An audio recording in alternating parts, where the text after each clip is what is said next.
The 2014 trip to Sinoe County, Liberia began early in the morning on March 30.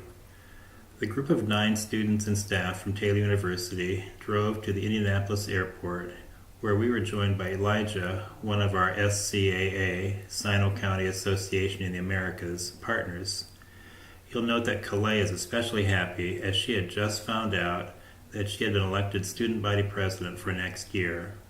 What a thrill to be returning to her home country with this honor. Here is a campus newspaper article featuring KA-Lite and her running mate Corey. Zachary, another SCAA partner, joined us in New York, and we flew the 11 hours to Monrovia, where we were met by Sam, who had been busy arranging our logistics. Here you see Sam on the phone trying to find out what happened to our drivers.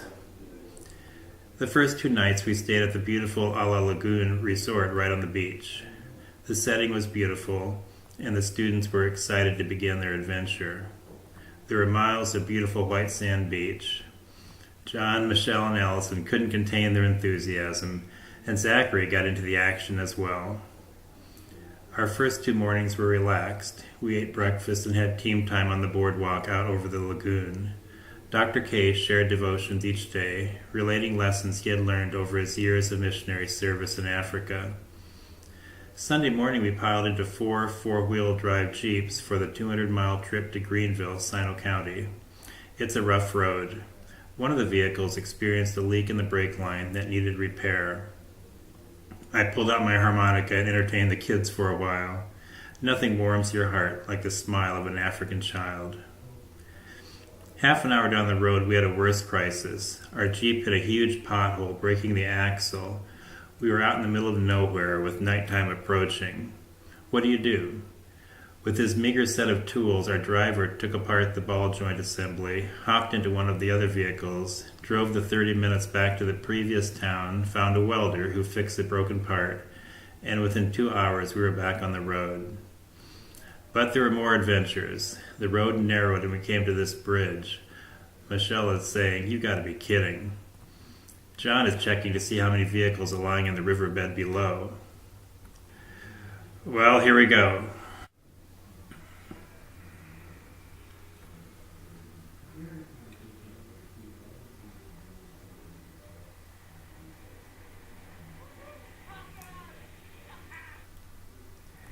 The trip took 14 hours, but we made it, arriving at the Mississippi guest house at 1 a.m. Here we are after the short night of sleep, getting ready for the day's activities. GVL is a multinational palm oil corporation that agreed to partner with us on a mathematics workshop. 7 months earlier, they had opened a brand new elementary school.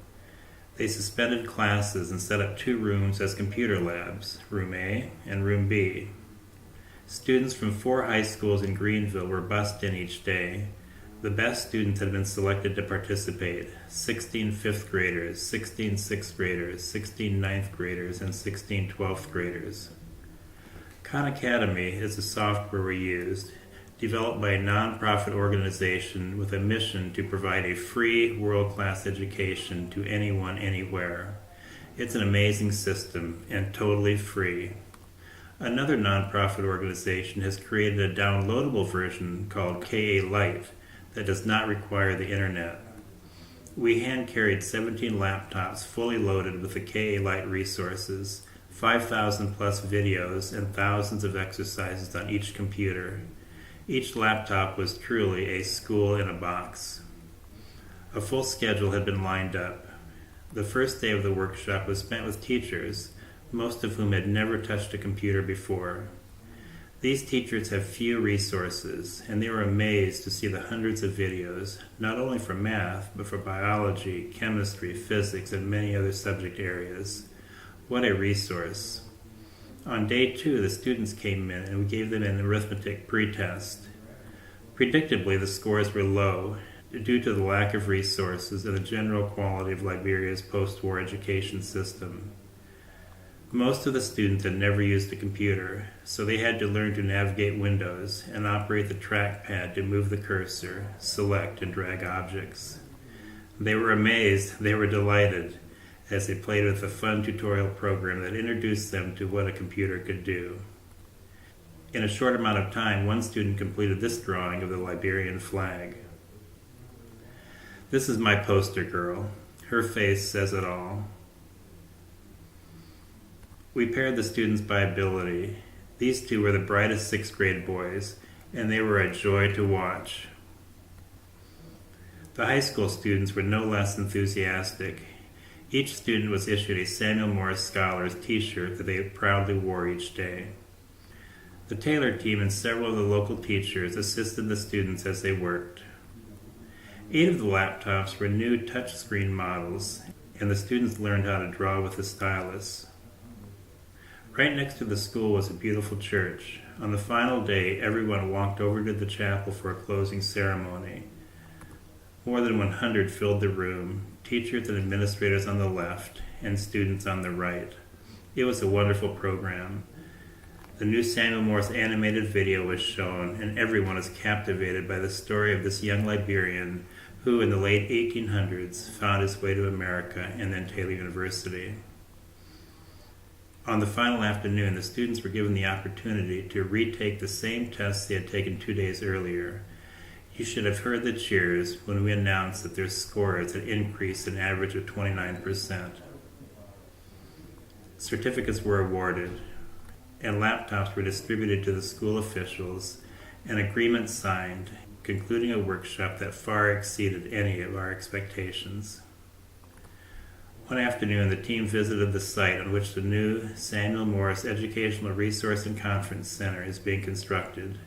Phase 1, the 10-room guest house, will be completed by March, in time to be used by next year's team. Running alongside the 31-acre property is a river with a dugout canoe taxi service. Dr. K and the girls gave it a try.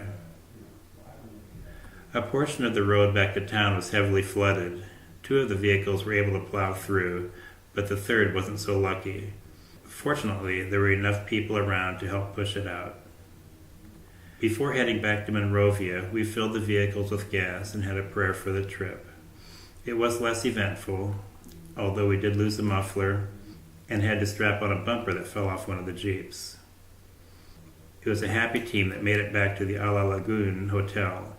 We had a final day of shopping and then the flight home to the U.S. Samuel Morse, what an amazing story. Pray with us that his life will continue to impact the youth of Liberia. We believe great things are in store. Not by might nor by power, but by my Spirit, says the Lord.